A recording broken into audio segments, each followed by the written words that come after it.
So, at this point, we're privy to a whole bunch of individual circumstances when laid out all together look suspicious to us. Medical care visits and Child Protective Services calls dating back years are now under scrutiny from the Kent County Sheriff's Office. They were discovered as part of an ongoing case related to the death of Irene Whitehead's 2-year-old daughter in September. Those circumstances now could be used to file additional charges related to the death of Whitehead's 2-month-old son in 2021. News 8's Duncan McLean spoke with the sheriff today and joins us live in studio tonight. Brian, Sheriff Michelle LaJoy Young told assembled media today that they hope to file additional murder charges against Whitehead now that they're taking a second look at the death of her son back in 2021, which was originally ruled as a natural death. But this retroactive investigation has larger goals as well, with a heart to amend and unite the pillars and processes that could have saved these children's lives. Count 1 is homicide, felony murder. Irene Whitehead admitted during questioning related to the death of her 2-year-old that multiple visits to medical institutions for care related to breathing issues were actually a product of her repeated attempts to smother the toddler.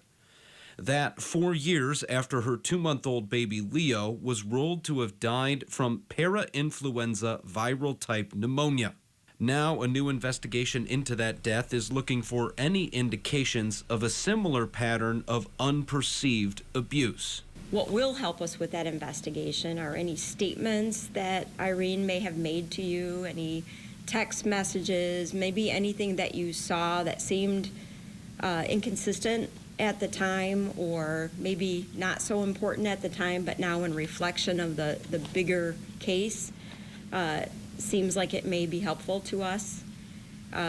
If you happen to know any information about where medical attention may have been sought for Leo or any of the kids involved in this family, those facts would help us quite a bit in pursuing this investigation. That kind of testimony and evidence would come in addition to reports from medical professionals and CPS personnel who did engage with Irene and her children over the last few years, which alone weren't enough to signal abuse. Sometimes the abuse isn't obvious from one trip to the doctor or one call to CPS or one call to law enforcement. It's really that pattern that really established the crime in this case, and in many cases. Even for the public, awareness of these gruesome realities could make a difference.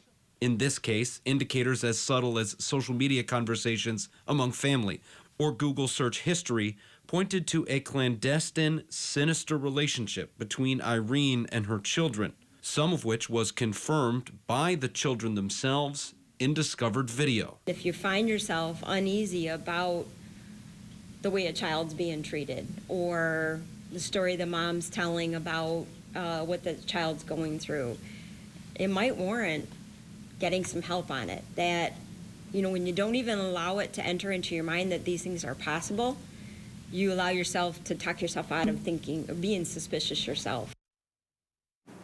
Short of encouraging suspicion of your peers, the sheriff drove home the importance of communication, both between the public and institutions that are supposed to protect these children, and between those institutions themselves, aspiring to a reality where medical professionals and law enforcement could communicate these seemingly insignificant circumstances to reveal patterns of abuse before it costs the community the life of a child.